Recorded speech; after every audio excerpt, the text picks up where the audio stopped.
All right, it's time to get started. Now, if you haven't watched the first part of this series, go back and watch it. First part, we talked about, so it's a three-part series. Let me kind of slow down here. This is a three-part series on how to get customers to switch. One of the biggest challenges we're going to face in the future, especially in a tight market, is getting customers to switch over from their existing service provider or who they're using to us. So that's one of the things we want to do. So again, if you think about getting customers to switch, it's not that easy to do because, again, they're comfortable. The brain is always comfortable. If the brain's comfortable, the brain doesn't want to make a change. In other words, I'd rather not make a change than make a change and be wrong. So in the first part, we talked about this little concept right here, perceived effort. Small recap. The brain wants to make a decision, but there's always frictional force holding it back. And typically, if we see or perceive, that's the key word, if we perceive an effort to switch, we won't switch. Let me say it again. If we perceive an effort or think it's going to be difficult to make a switch, we simply won't do it. So in the first segment, I talk about how do you reduce that perceived effort, and I gave you some strategies. Now, even if you kind of reduce that perceived effort, you show them that it can gain by buying your product or service, that there is a magnitude. In other words, it's worth doing. And then that the perceived effort is not that hard. In other words, it's not that hard to make the change. Then there's one more component left. And that's the one we're going to cover today. And that is the trust factor. Now, if I ask people, what's trust? And I do this at all my workshops. I said, what's trust? I get all kinds of answers, right? What's your answer? What answer do you have in your head right now? When I say, how would you define trust? How would you define trust with a customer? How would you do it? How would you do it? Like, how would you go ahead and define it? Just kind of think about it. How would you define it? And you probably came up with, well, Victor, it's all about really listening to them. It's all about value proposition. It's all about really caring about what they want. Now, all these things are true. There's nothing wrong with it. All these things are true. But what I want to do today is really give you something tactical, not theoretical, but tactical, something you can do to implement trust in a conversation. Now, trust isn't a moment. It is part of a process or a journey, if you will, while you're talking to the customer. So what I want to do is I want to break it down into three key parts. And I call this the trust effect because if you listen to it, if you pay attention to what I'm about to teach you, you will feel the difference in the conversation. So again, what we want to do is get customers to say, hey, I think I want to buy from you. Reduce that perceived effort, as we talked about in segment one. Now, how do you get that trust going? Because people buy from people they like and trust. Trust being the big one. So let's go ahead and get into it. So on trust, it's a three-part process. The first one is POV. And what does that mean? It simply means, do you take the customer's point of view? Now, I joke about this because, when I do these workshops, I said people are sympathetic, not empathetic. Sympathetic means I understand. Empathetic means I feel your pain. That's the difference. One, sympathy, I understand. Number two, I feel your pain. And most people are sympathizers. I get you. I understand you. But that's not what customers want. Customers want you to feel their pain, understand what they're going through. Now, how do we do this? So let me walk through several of these and just kind of make some notes. One of the big things I like to say all the time is that if you want to sell more effectively, you got to slow down to speed up. You got to slow down to speed up the sale. What does that mean? Too often we're so we just want to make our pitch, right? We just want to, get into our presentation that we're waiting. We're not even listening. We're waiting for the customer to stop talking so we can start pitching. But here's the key part. If you slow down, especially during the discovery process, like for example, maybe you have an inbound process when somebody calls in. Don't rush to get to your presentation. Try to get as much information from them as you can. Now, this is kind of counterintuitive.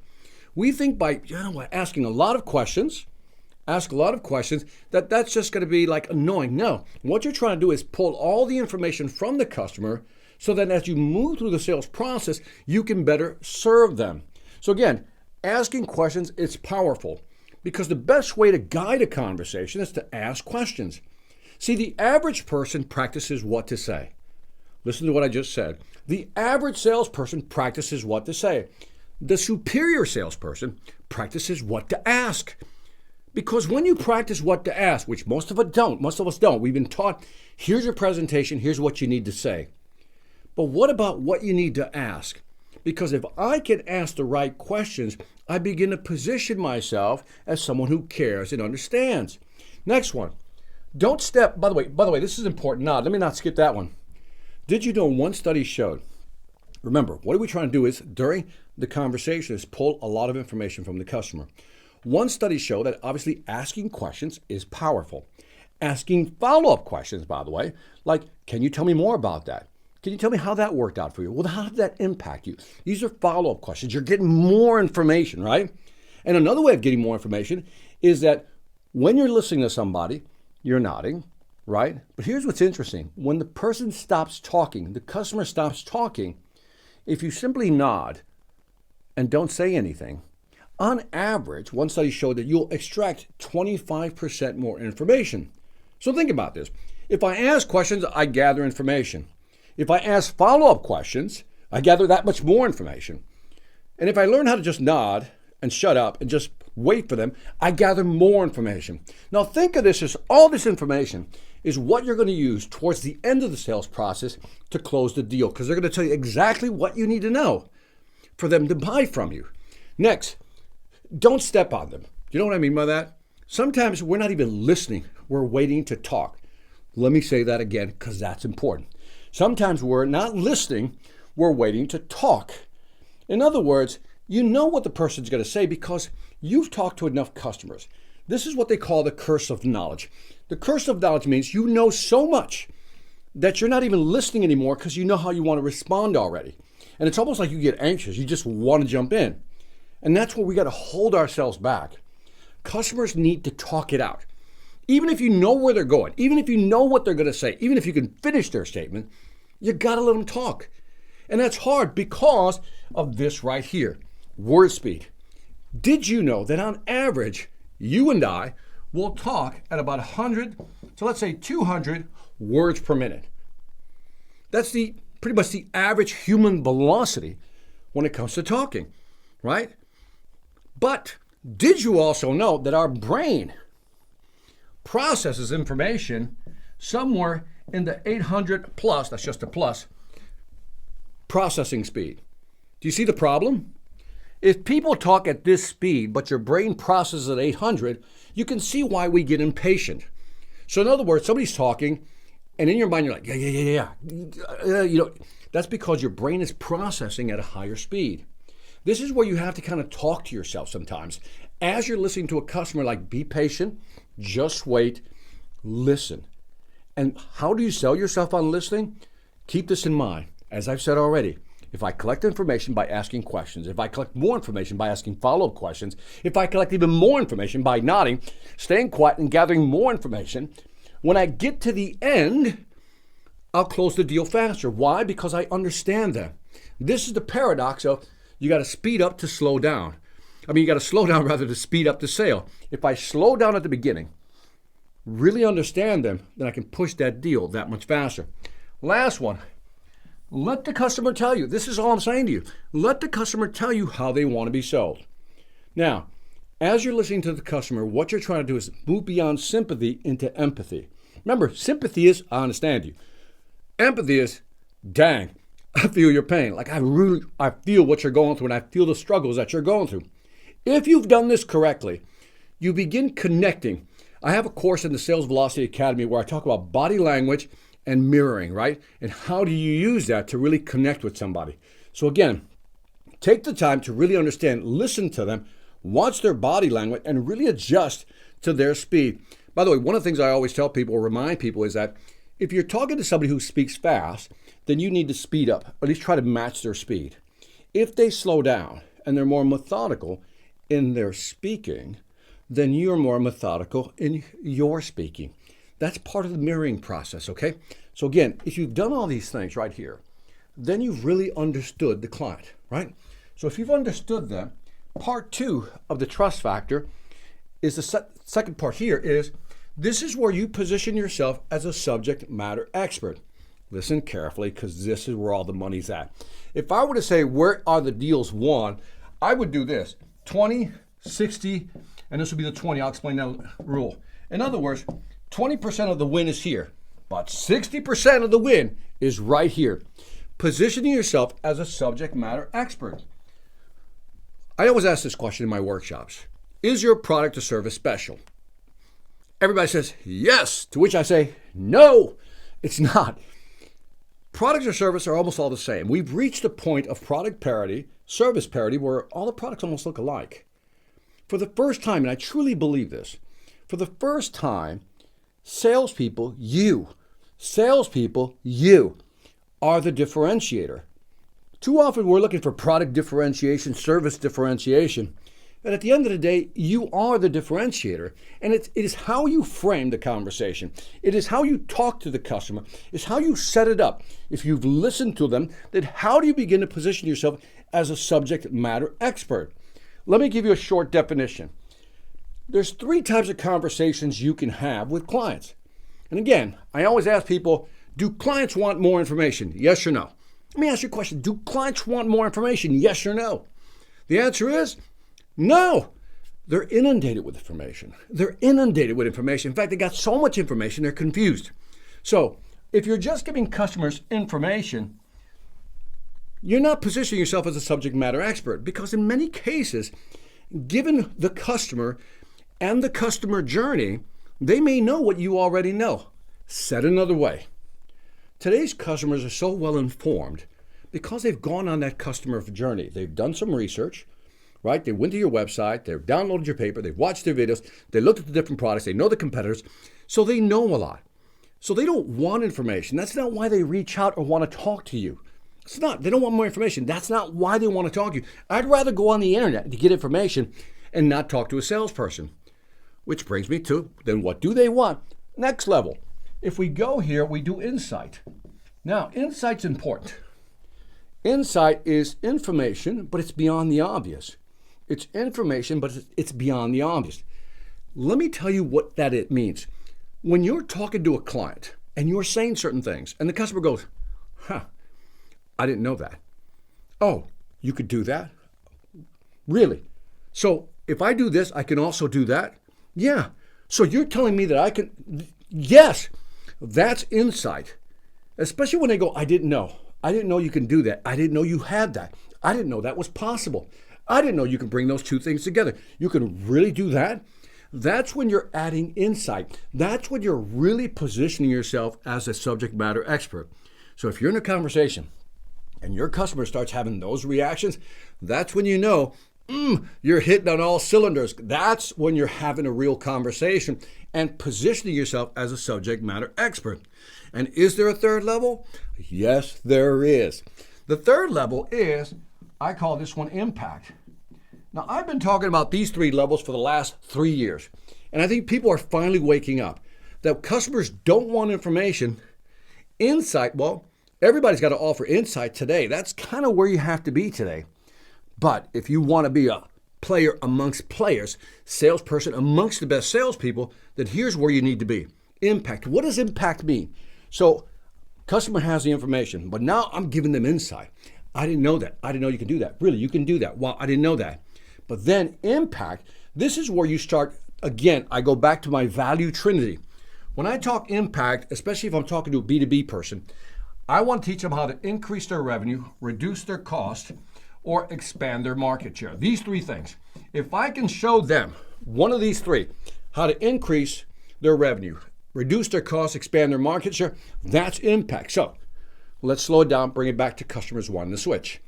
If the client is hesitant to switch, and I can show them, I've positioned myself as a subject matter expert, so they kind of respect me. But if I then say, but here's what moving to our services means to you. Here's where we're going to help you reduce costs. Or maybe here's where our software is going to help you increase revenue. Or maybe here's where our new marketing plan can help you expand market share with our agency. Or maybe do all 3. If you can do all 3, that's bingo right there. If you can do all 3, that's fantastic. But impact is where the rubber meets the money road.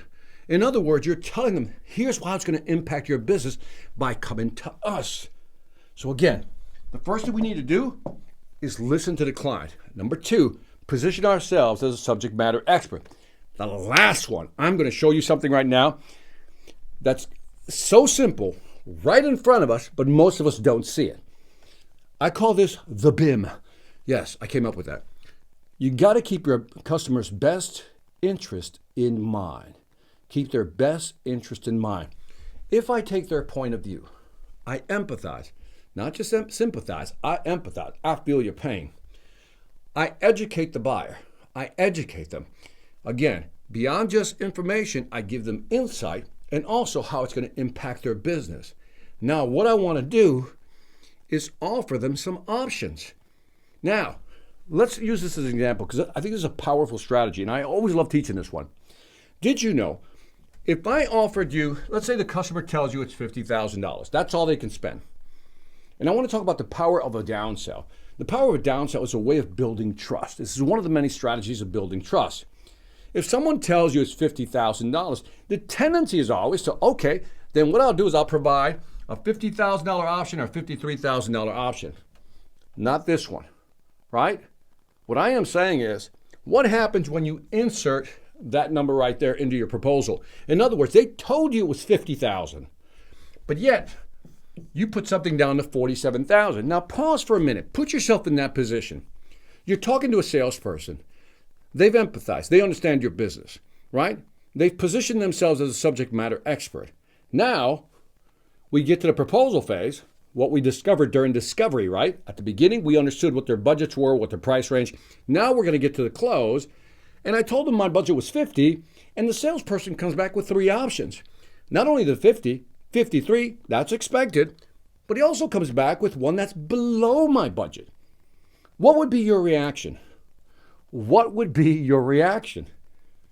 If your reaction was like mine, you'd be like, this guy actually came in below my budget. Right there and then, what am I transmitting to the client? If I'm the salesperson, what am I transmitting? That I'm not after your money. I'm not trying to just sell you stuff. I'm trying to find you the best option for you. Based on what you told me at the beginning, during discovery, when I was taking your point of view, when I was listening to everything you were saying, when I was truly empathizing with your pain in terms of $50,000 is a lot of money to you, I understood that. When I get to the proposal phase at the end, all of a sudden, I actually give you something that's below your actual stated budget. Immediately, your brain says what? This person is not after my money. Instant trust, just like that. Because what are you trying to do? I have to remind people, selling isn't about closing people. Selling isn't about just selling something to make money, a commission, right? Selling isn't about that. And by the way, there are people who do that and make money for a short period of time, but it doesn't last. And you don't feel good about yourself. We sell because we want to sell value. As I always say, it's a value for value exchange.